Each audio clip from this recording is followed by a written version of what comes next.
అందరికీ నమస్తే. తెలంగాణ శరణార్థులు. ఈరోజు మనం ఒక తెలంగాణ ద్రోహుల వార్తను చూద్దాం ఒకసారి. అలా రాజకీయ శరణార్థిగా గుర్తించండి. అమెరికా ప్రభుత్వానికి ప్రభాకర్ రావు విజ్ఞప్తి. ఫోన్ ట్యాపింగ్ కేసులో తెలంగాణ సర్కార్ వేధింపులకు గురి చేస్తుంది. భారత్లో తనకు రక్షణ లేదని తెలిపిన ఎస్ఐపి మాజీ చీఫ్ విదేశాంగ శాఖను ఆశ్రయించనున్న దర్యాప్తు అధికారులు షికాగోల్ శ్రావణ్ కుమార్ ఇంటర్పోల్ సాయంతో రప్పించే యత్నమట. ఇగో ఆయనను వందల వేల మందిని చంపి ఎన్నో ఆశలతో ఎన్నో కలలతో తెలంగాణ స్వరాష్ట్రాన్ని త్యాగాలతో అమరవీరుల పునాదుల మీద సాధించుకున్న ఈ తెలంగాణ రాష్ట్రాన్ని కేసీఆర్ అనే నియంత పాలనలో తన వెలమక్కుల పిచ్చితో దొర కేసీఆర్ వెలమక్కుల పిచ్చితో రిటైర్డ్ అయినోన్ని ప్రభాకర్ రావు రిటైర్డ్ అయినటువంటి పోలీసు ఉన్నతాధికారిని ఒక స్పెషల్ పోస్టు సృష్టించి తన కులపోనే నమ్ముతాడు కేసీఆర్.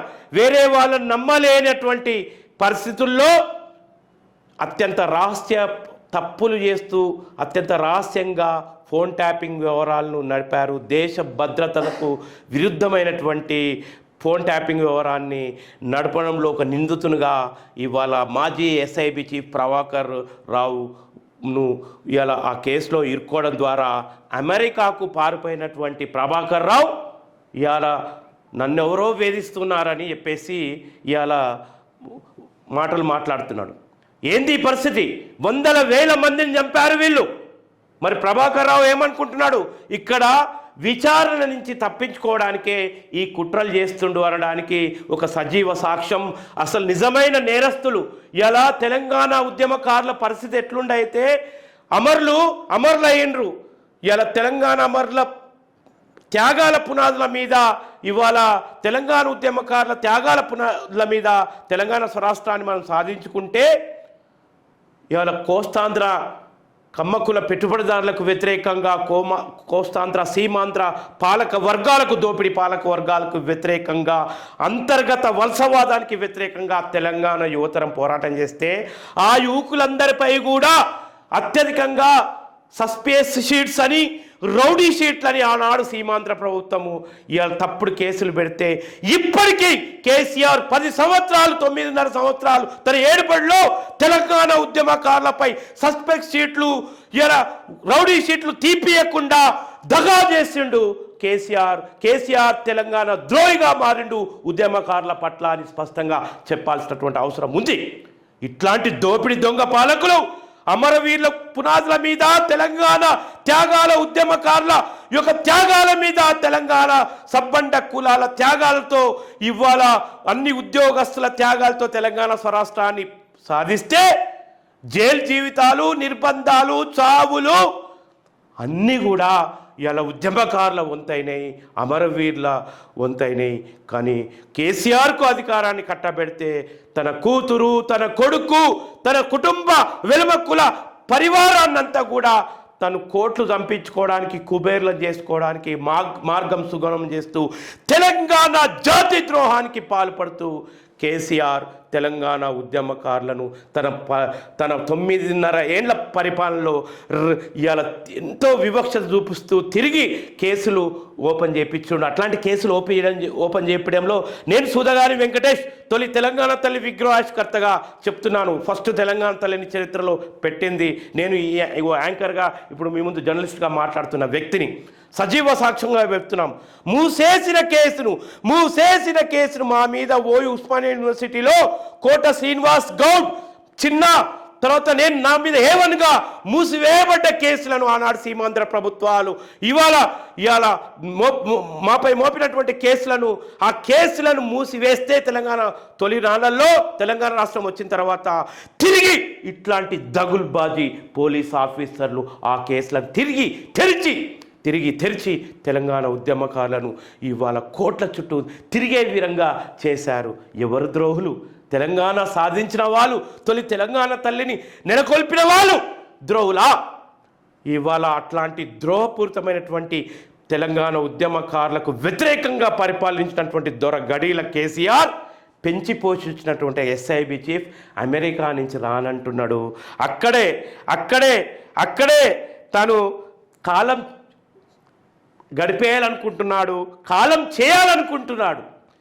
ఇవాళ ఎన్ని తప్పులు పనులు చేశారు. ఒక ఉన్నత హోదాలో ఒక ఐపీఎస్ చదివినటువంటి వ్యక్తులు చట్టం మీద ఎంత అవగాహన ఉంటుంది, ఇలా ఇండియన్ ఐపీసీ మీద ఎంత పట్టు ఉంటుంది, ఎంత బాధ్యత ఉంటుంది అన్నీ తెలిసి నేరాలకు, ఇంత తీవ్రమైనటువంటి నేరాలకు పాల్పడ్డ వారి పట్ల మరి ఎటువంటి చర్యలు తీసుకొని ఉన్నారు ఇలా వేచి చూడాల్సినటువంటి అవసరం సిగ్గు లేకుండా నాకు రాజకీయ శనార్థిగా గుర్తించండి చెప్తుండు.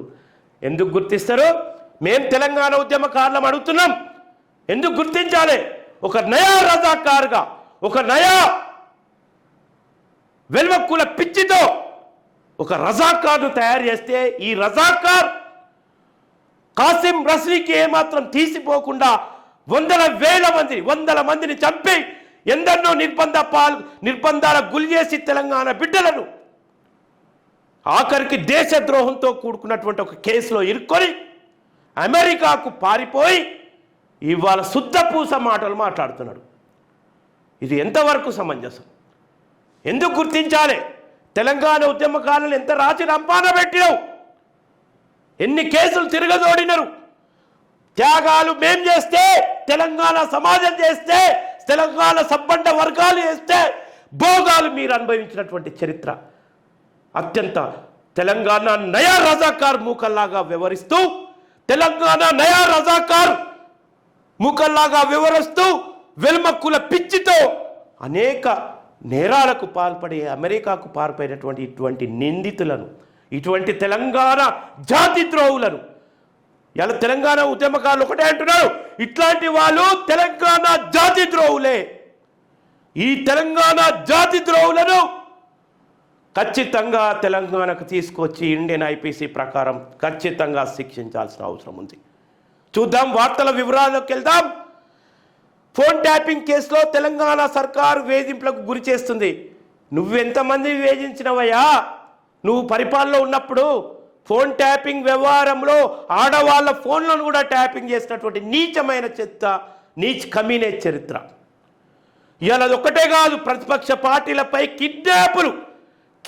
వ్యాపారస్తులను కిడ్నాప్ చేసి భారత రాష్ట్ర సమితికి, టీఆర్ఎస్ పార్టీకి పార్టీ ఫండ్ వసూలు చేసేటటువంటి పగటి దొంగల్లాగా కిడ్నాప్ చేసినటువంటి దొంగలు ఒక రాజ్యం యొక్క రాజ్యాధికారపు యంత్రాంగాన్ని అడ్డం పెట్టుకొని ఇజ్రాయెల్ లాంటి టెక్నాలజీ వాడి దొంగతనంగా ఇజ్రాయెల్ నుంచి టెక్నాలజీ తెచ్చుకొని ఇలా ఇటువంటి దురాఘాతాలు ఒడిగట్టిన వాళ్ళని ఎట్లా క్షమిస్తుంది? తెలంగాణ రాష్ట్రం ఇలా ఎవరి సొంతం? తెలంగాణ రాష్ట్రం ఈ అమరవీరులు త్యాగాలు చేసినటువంటి విలువైనటువంటి యవ్వనాన్ని అర్పిస్తూ తెలంగాణ కోసం ఉద్యమంలో కదం దొక్కినటువంటి తెలంగాణ ఉద్యమకారులు, సకల సబ్బండ జాతుల ఉద్యమకారులు, వాళ్ళది తెలంగాణ. ఎవడబ్బ సమ్మని వెలమక్కుల పిచ్చితో ఇవాళ అధికారం చేపట్టి ఎన్ని తప్పుడు పాల్పడడం మనకు స్పష్టమవుతుంది. ఇలా ఫోన్ ట్యాపింగ్ కేసులో కీలక పరిణామాలు చోటు చేసుకుంటున్నాయి. కేసులో ప్రధాన నిందితుడిగా ఉన్న ఎస్ఐబి మాజీ చీఫ్ ప్రభాకర్ రావు దర్యాప్తు అధికారులకు షాక్ ఇచ్చారు. ఓవైపు అధికారులు ఆయన్ను భారత్కు రప్పించేందుకు ప్రయత్నిస్తుండగా, మరోవైపు ఆయన ఏకంగా తనను రాజకీయ శనార్థిగా గుర్తించాలంటూ అమెరికా ప్రభుత్వానికి విజ్ఞప్తి చేశారు.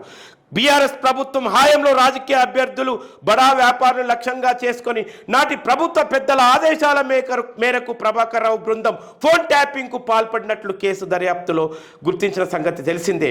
గత డిసెంబర్ 10న కేసు నమోదైన మరుసటి రోజే ప్రభాకర్ రావు అమెరికా వెళ్ళిపోయారు. అప్పటి నుండి, అంటే గత డిసెంబర్ 10న కేసు నమోదైన మరుసటి రోజే ఏమైండు? పారిపోయి ఇవాళ ఇట్లాంటి మాటలు మాట్లాడుతూ రాజకీయ శరణార్థిగా ఇవాళ గుర్తించండి అని శుద్ధపూస మాటలు మాట్లాడుతున్నారు ఇట్లాంటి దొంగలు, తెలంగాణ ద్రోహులు, తెలంగాణ జాతి ద్రోహులు.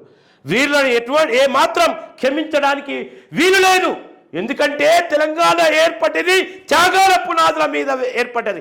అటువంటి త్యాగాలను కేసీఆర్ దొరగడీల పాలనలో ఒక నయా రజాకార్ కాసిం రజ్వీ లాగా నయా కాసిం రజ్వీ అవతారం ఎత్తి కాసిం రజ్వీ ఎట్లయితే పారిపోయాడో ఆ రకంగా పారిపోయి ఇవాళ తను చేసినటువంటి సర్వీస్లో ఉన్నటువంటి చేసినటువంటి అక్రమాల నుంచి తప్పించుకొని చూస్తున్నాడు ఈ తెలంగాణ జాతి ద్రోహి. యావత్ తెలంగాణ ఉద్యమకారులు ఇదే విషయాన్ని అంటున్నటువంటి పరిస్థితి.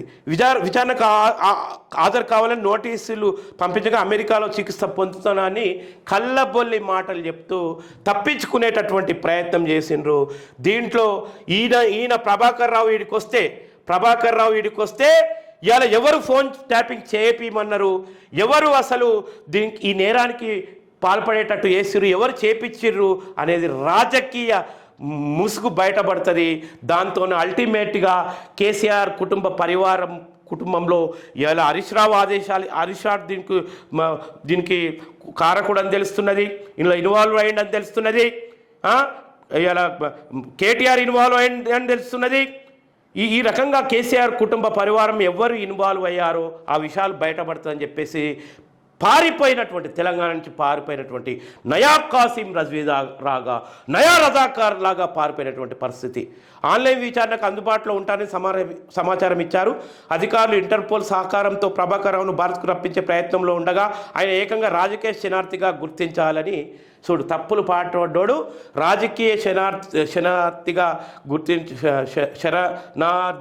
గుర్తించాలని అమెరికా ప్రభుత్వానికి విజ్ఞప్తి చేశారు. భారత్లో తనకు రక్షణ లేదని, అనారోగ్యంతో బాధపడుతున్న తనను కేసుల పేరుతో తెలంగాణ ప్రభుత్వం ఇబ్బందులకు గురి చేస్తుందని అమెరికా ప్రభుత్వానికి తెలిపారు. తెలంగాణలో కీలక హోదాలో పనిచేశానని, ఇప్పుడు కేసుల పేరుతో వేధింపులకు గురి చేస్తున్నట్టు చెప్పారు. ఆయన విజ్ఞప్తిపై అమెరికా నిఘా వర్గాలు విచారణ జరిపిన తర్వాత తుది నిర్ణయం తీసుకున్నట్లు తెలిపారు. కేంద్రాన్ని ఆశ్రయించున్న అధికారులట. వీళ్ళు కేంద్రాన్ని ఇప్పుడు ఆశ్రయిస్తారట. ఫోన్ ట్యాపింగ్ కేసులో పోలీసులు నిందితులు ఎత్తుకు పై ఎత్తులు వేస్తున్నారు. కేసు నమోదైనప్పటి నుండి ప్రభాకర్ అమెరికాలో తలదాచుకుంటున్నారు. ఎలాగైనా ఆయనకు భారత్కు రప్పించి విచారించాలని భావించిన అధికారులు సిబిఐ ఇంటర్పోల్ సహకారంతో రెడ్ కార్డ్ పోలీసులు నోటీసులు ఇచ్చేందుకు ప్రయత్నాలు ప్రారంభించారు. ఆ విషయం తెలుసుకున్న ప్రభాకర్ అమెరికాలోని కుటుంబ సభ్యుల సహకారంతో గ్రీన్ కార్డు పొందినట్టు తెలిసింది. ఇప్పుడు ఏకంగా రాజకీయ శరణార్థిగా గుర్తించాలని ఆయన అక్కడి ప్రభుత్వాన్ని ఇలా గుర్తు చేశాడు. ఒక తెలంగాణ జాతి ద్రోహి తెలంగాణ బిడ్డలను, తెలంగాణ ఉద్యమకారులను, తెలంగాణ పౌర సమాజాన్ని రాచి రంపాన పెట్టి 100 మందిని పొట్టలో పెట్టుకొని 100 మందిని చిత్రహింసలు చేసినటువంటి ఒక తెలంగాణ జాతి ద్రోహి రాజకీయ శరణార్థిగా అమెరికా ప్రభుత్వాన్ని గుర్తించాలని కోరుతున్నాడు. ఇవాళ ఇట్లాంటి వాళ్ళని తక్షణం ఇవాళ ఇంటర్పోల్ సహకారంతో ఇవాళ పట్టుకొని దర్యాప్తును వేగవంతం చేస్తే అసలు వెలమకూల పిచ్చితో ఈ పిచ్చికి ఎవ్వరు పాల్పడ్డారో అసలు గుట్టు రక్త అయ్యేటటువంటి ప్రమాదం ఉంది కనుక కొంతమంది దొర పటేళ్ల శక్తులు ఈ యొక్క విచారణకు ఆలస్యం చేయడానికి అనేకమైనటువంటి అడ్డదాలు దొక్కుతూ ఇవాళ కొందరు తెలంగాణ దోసుకున్నటువంటి తెలంగాణ దోసుకొని బాగా బలిసినటువంటి అమరవీరుల త్యాగాల అమరత్వం మీద, తెలంగాణ ఉద్యమకారుల త్యాగాల పునాదుల మీద ఇలా పరిపాలన పగ్గాలు చేపట్టి ఇలా టిఆర్ఎస్ అలియాస్ బీఆర్ఎస్ ఇలా కేసీఆర్ కుటుంబ పరివారం తెలంగాణపై పడి దోచుకొని బాగా బలిసిన తర్వాత త్యాగాలేమో ఉద్యమకారులైనవి, అమరత్వం తెలంగాణ బిడ్డలైంది. ఇవాళ భోగభాగ్యాలు మాత్రం కేసీఆర్ కుటుంబ పరివారం అయినవి కనుక ఇట్లాంటి వాళ్ళు ఎవరు ఫోన్ ట్యాపింగ్ చేశారు, ఎవరు దేశద్రోహానికి పాల్పడ్డారనే విషయాలు రేపు బయటపడనున్నాయి. కాబట్టే ఇటువంటి వాళ్ళకు అవకాశం ఉన్నంత మేరకు తప్పించుకునే ప్రయత్నం చేస్తున్నారు. ఒకటే మనకు గుర్తొస్తుంది, కాసిం రజ్వీ గుర్తొస్తుండు. కాసిం రజ్వీ ఒక రజాకార్ మూక నాయకుడు తెలంగాణ బిడ్డలని ఏ రకంగా రైతాంగ బిడ్డలను భూమి కోసం, భుక్తి కోసం, వ్యక్తి చాకిరి నుండి విముక్తి కోసం ఇవాళ పోరాటం చేస్తున్నటువంటి తెలంగాణ ఇవాళ రైతాంగ బిడ్డల్ని, దళిత భోజన సబ్బండ కులాల బిడ్డల్ని ఏ రకంగా కోత కోసారు రజాకార్ మూక. అట్లాంటి వాడు గుర్తొస్తున్నాడు. వీళ్ళొక నయా రజాకార్ కాసిం రజ్వీ మూకగానే వీళ్ళు మనకు కనిపిస్తున్నారు. వీళ్ళు ముమ్మాటికి తెలంగాణ జాతి ద్రోహులే అనేది తెలంగాణ సమాజం ప్రకటించేటటువంటి పరిస్థితి ఏర్పడ్డది.